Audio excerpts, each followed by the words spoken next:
domestic policy, we now move into policy arenas. We know how we categorize certain policies and how we interpret them. Now, what arenas do we discuss them in? Now, all policy, regardless of its complexity or its category, can fall within one of these three arenas. It either is social welfare policy, science, technology, and educational policy, or business stimulus and regulatory policy. Because no matter what a policy is, its main objective is either to create a specific program, create a specific regulation, or fund the government in some way. So no matter what it's for, abortion, taxes, environment, natural gas development, whatever, it falls within one of these three categories.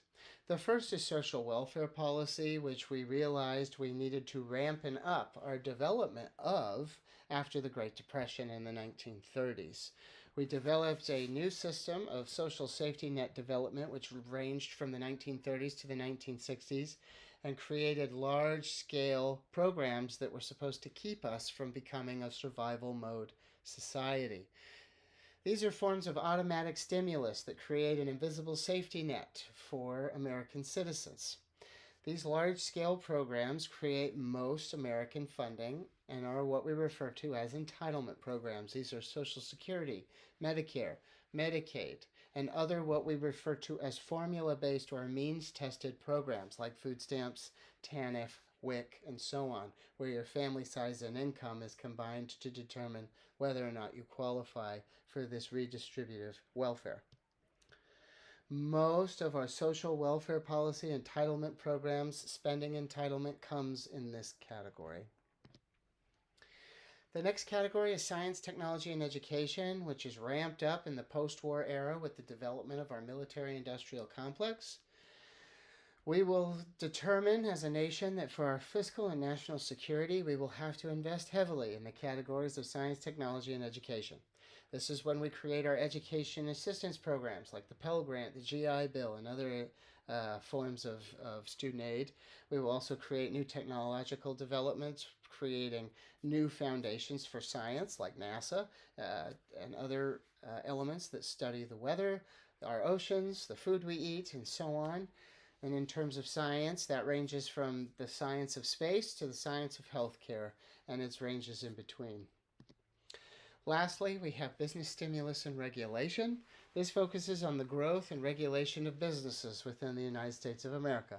Although we do not have a mixed economy and our economy does not involve government intervention, sometimes our government must stimulate and regulate our economy in certain ways so that struggling sectors can survive.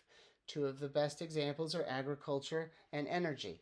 Sometimes we have years where we do not produce the food necessary for our agriculture sector to be profitable or what our country needs at the time. Same with energy. So at times, our government will provide significant subsidies to cover the unpredictable costs to ensure that those sectors survive. We call this a government subsidy, and these have become more popular in the modern era as we have endured large-scale economic challenges like COVID and a housing crisis and other elements in the last 20 or 30 years. This form of policy also helps create regulations that help our economy and citizenry in various forms of protections like OSHA, the FDA, the EPA, which protects the food you eat, the drugs you take, the environment you exist in, and where you work. Okay. Of course, there are varying policymakers within domestic policy. Most people ask themselves the variety of questions listed here and find out that politics is not their bag, or they do not want to participate in policy advocacy. And so policy advocates must take the lead. This collective action follows suit behind those who are willing to advocate in real time. These people are often academics, work for think tanks or lobbying groups or special interests, and they take the reins of trying to champion certain types of policy within segments of society. Outside of them, we have policy analysts, like academics such as myself or other institutions that don't aim to change or influence policy, but simply to evaluate its positive and negative consequences and outcomes. We can do this through think tank groups like the Cato or Brookings Institute, or even internally within government agencies and offices like the CBO or OMB. Your textbook talks about how you can get involved in these different areas or at least monitor them to be a more informed citizen. It's very worth taking a look at. And of course, it's important to note that a lot of our modern discussions that have to do with the analysis or discussions of policy are centered around a new topic of debate known as our national debt, right? This amount of money that we owe because of all of these programs, entitlements, wars, discretionary spending, what have you. So, public policy is created through a very specific process. This process only has 4 stages that go in a cyclical movement. Okay, the first is agenda setting. We've heard this term before. Political parties, special interests, and the media try to affect this stage very, very intently. Agenda setting is where we identify a problem and look at alternative specifications if necessary. So, what is the issue we aim to tackle, and is there only one way forward? Or are there 4 ways forward? We got to boil it down to 1. Once we do, we can move into policy enactment where we've chosen what it is we're going to do to move forward, and then we move into policy implementation. Implementation comes in 2 ways. It's either top down or bottom up. Top down is where the federal government applies it equally and blanketed across the entire nation, like the drinking age of 21 or something very unifying like that. A bottom-up implementation is where the federal government gives you all the same program, the same resources, but your ability to implement it is interpretable, is allowed to be discrete between state to state. Medicaid is a great example of this. Every state gets Medicaid funding from the federal government, but it's up to each state to determine how to allocate those benefits to their populations. The last is evaluation. We ask ourselves, did this work? Did it do as it was intended to? Should we come back to this? The other inputs on the political system are always looking at this question, right? Public opinion, the media, political parties, we're always looking at, should we keep Obamacare? Should we keep those Trump tax cuts? All of that, and then we go through this again. Steps 1 through 4. It's always continuing, what we call a continuing agenda. Now, of course, this is connected to our economics. Our system operates under what we call a laissez-faire economic system, which is French for let it alone or hands off, no government involvement whatsoever. And of course, there will be natural consequences to this that we were aware of, known as recession, where some quarters of an economic calendar would not go as planned.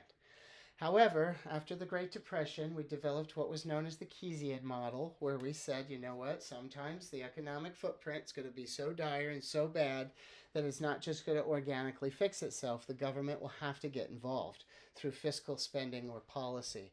And so that's the position we take from the 1930s to the 1970s until we get to the Carter years of high inflation, low job rates, high interest, and we move into the Republican sphere under Ronald Reagan of supply-side economics, where we said we would produce our way out of it.